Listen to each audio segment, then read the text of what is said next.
Nous sommes aujourd'hui en grève sous le thème Jeudi noir. Le sujet choisi, c'est les funérailles de la formation médicale et pharmaceutique. Donc c'est une manifestation pour exprimer notre colère envers la situation actuelle. Parce que déjà, notre dossier revendicatif, il n'a pas été pris au sérieux de la part des ministères de tutelle, de telle sorte que les points qui sont essentiels, on n'a pas répondu à ces points, notamment le point du refus de la réduction du nombre d'années de 7 à 6 ans, le point en rapport avec l'augmentation des effectifs qui est devenue très parlante, de telle sorte que les amphithéâtres, les terrains, les CHU, ils ne permettent pas d'accueillir tout ce nombre d'étudiants. Et par rapport au troisième cycle qui n'a pas été finalisé jusqu'à présent. Donc sincèrement, les étudiants, ils veulent prouver à quel point ils insistent sur ces revendications. Et malheureusement, par la même occasion, on tenait à exprimer notre colère face aux mesures prises par quelques présidences d'universités et quelques doyens, parce qu'ils ont programmé des réunions et des rencontres, même avec les parents, pour convaincre ces étudiants et les forcer à passer les examens qui sont prévus pour ce mois de février, sans qu'ils prennent en considération nos revendications et le fait qu'elles sont très légitimes. Donc les étudiants, ils manifestent leur colère par rapport à la situation actuelle, parce qu'en aucun cas, le fait de forcer ces étudiants ou les blâmer parce qu'ils ont opté pour un boycott après 2 ans d'attente, 2 ans de fausses promesses, 2 ans de délais qui ne sont pas respectés. Sincèrement, je pense que ces décisions ont été vraiment mal faites et il faut revoir l'approche avec laquelle on traite ce dossier. Donc l'étudiant aujourd'hui, il est contre la réduction du nombre d'années de 7 à 6 ans parce que déjà, aucun pays au monde il ne permet l'exercice direct suite à 6 ans.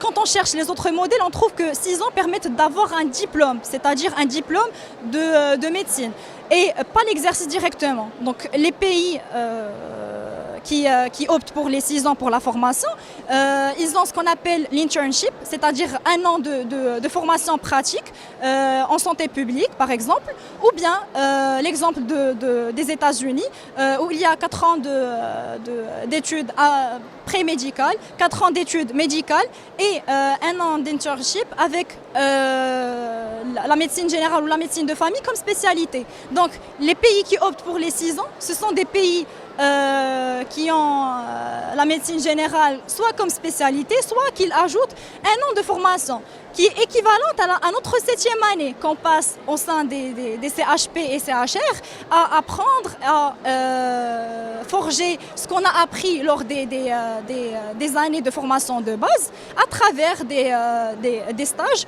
où on a un lien direct avec des patients qui ont des pathologies de première ligne et pas de 3e ligne comme c'est le cas dans le CHU, parce que les cas au CHU ils sont beaucoup plus complexes. Et donc ça permet d'étayer un peu les choses qu'on a appris et les appliquer sur le terrain. Donc l'étudiant, il aura affaire à des patients auxquels il va prescrire des médicaments, auxquels il va faire le diagnostic parfois à lui seul, mais de toutes les manières, la 7e année pour nous, elle est très importante du fait qu'elle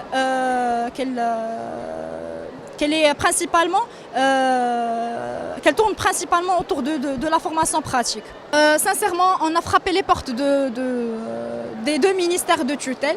On leur a exprimé notre mécontentement et notre refus pour ces décisions, mais malheureusement, jusqu'à présent, ils n'ont pas pris en considération ces points qui sont essentiels dans le dossier revendicatif. Pourtant, on trouve des sorties médiatiques où on dit qu'on a réalisé 95% de nos revendications, chose qui n'est pas vraie du tout parce que les points essentiels et les points qui nous ont poussés à faire ce boycott des cours, des examens, des stages hospitaliers, c'est justement ces points-là. Et sincèrement, on trouve que ces points n'ont pas été discutés au sérieux avec les ministères de tutelle. Et à chaque fois qu'on les aborde, on refuse d'entendre ces revendications-là. Je pense que les étudiants aujourd'hui, ils vont continuer leur boycott. Ils sont prêts à aller encore plus loin dans cette approche-là. Sincèrement, on ne veut pas aller jusqu'à une année blanche, mais si les responsables ne prennent pas en considération ces demandes et ne traitent pas ce dossier et ces points de la bonne manière, je pense que ça sera le cas.